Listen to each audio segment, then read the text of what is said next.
Hi, we're in the middle of winter now and there's not much Gauge 3 running activity.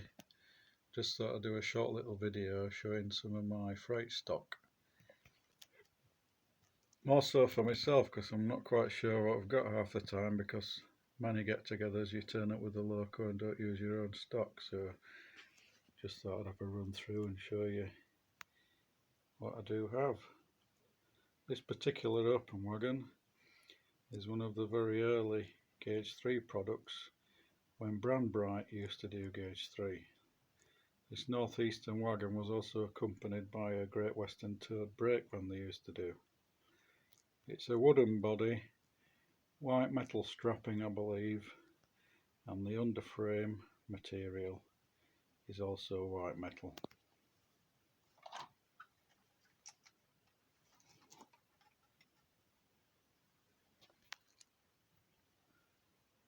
Quite a good representation of the brake gear there.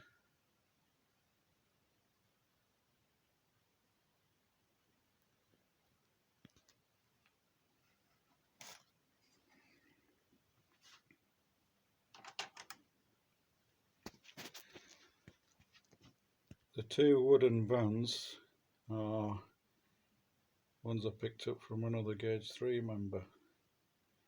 I think they're entirely scratch built and I'm not sure what design of wagon they're based on. Here's a third wagon. I have put some transfers on some of them. The reason I bought these was because they're made of wood and I'm trying to keep all my rolling stock wooden bodied.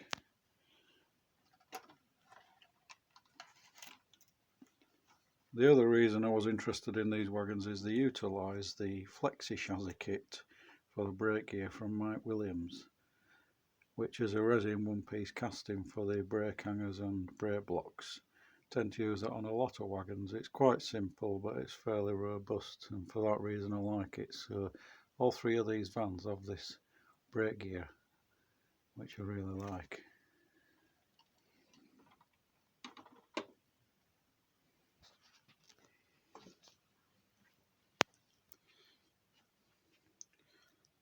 These two open wagons are what Perfect World produced, the bodies anyway. I commissioned Perfect World to produce these bodies and they produced an initial 10. They may have done some more, but Perfect World currently trying to sell the business. The strapping's white metal and the underframe gear is as per the wagons. It's Mike Williams flexi chassis kit, including the resin brake gear. On this and most of the wagons I've done, I've attached most of the brake gear to a plate underneath which is bolted to the wagon, so that should any damage occur in the future I can undo that and take it completely away to work on it. The V hangers are glued to the side and the brake levers are glued to the brake ratchet, but I suppose it can all be made to come away if necessary.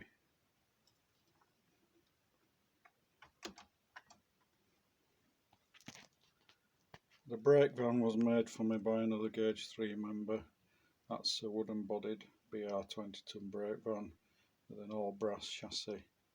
Really nice model, that one. The roof is removable and inside there's the stove and the desk and other items. Further details on these brake vans can be found in the last issue of the Gauge 3 newsletter.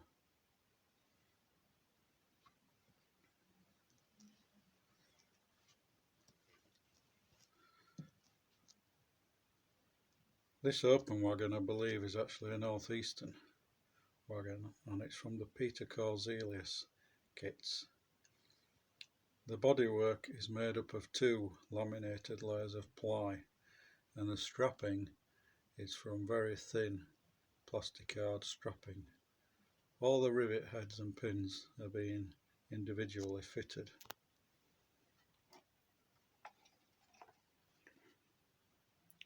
This is using Peter's own chassis and brake gear, which is a very robust one-piece metal chassis. ready folded.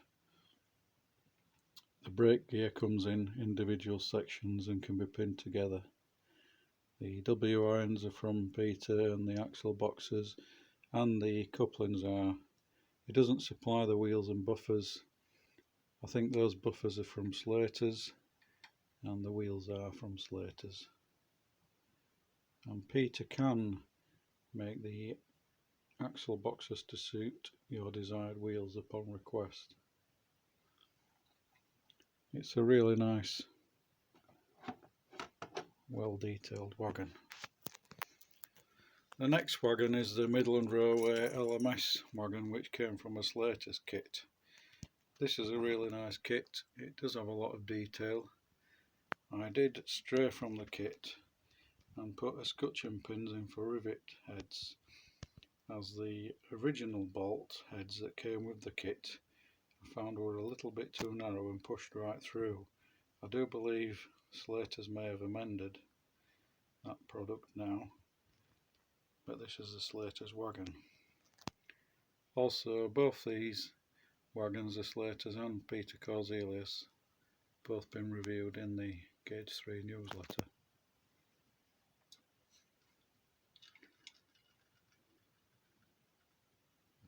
The brake gear is brass, etched brass, a little bit finer but goes together well. The W irons, they screw into pockets with bolt heads pre-fitted into the chassis. And the Slater's wagon kit comes with everything you need apart from paint and glue.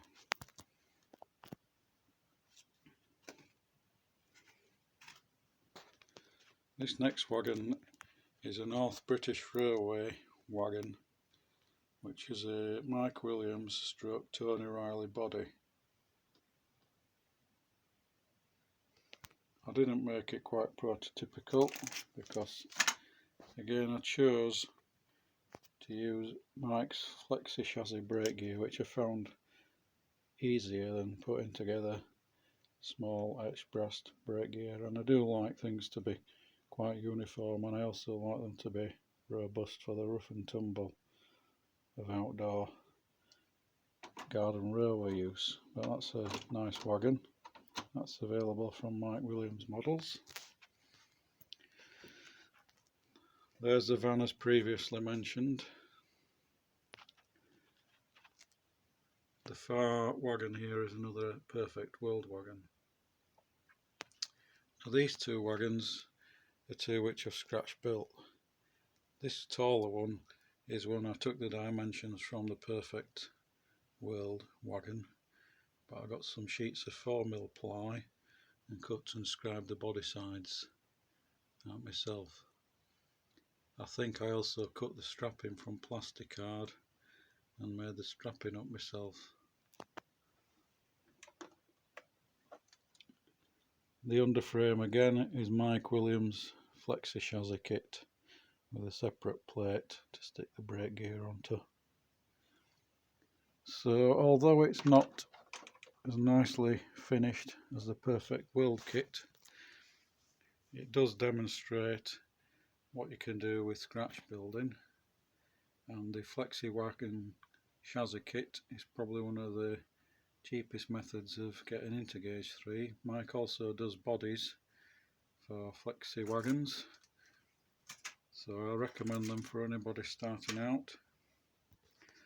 This next wagon is a wagon I took the measurements for the body from the Slater's wagon. This time the strapping I used was from some MDF strapping, which was for a taller wagon. I had to cut the strapping down a little bit, but I made that in the same method as the previous wagons, using flexi chassis kit components.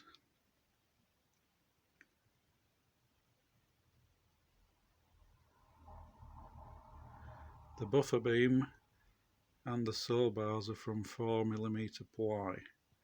The buffer beams just have two pieces of 4mm ply sandwiched together. The bodywork The floor is all from 4mm ply, so the superstructure has all come from the same sheet of ply. So there you are, I've had my wagons out, reminding myself that I'm currently on 13 wagons.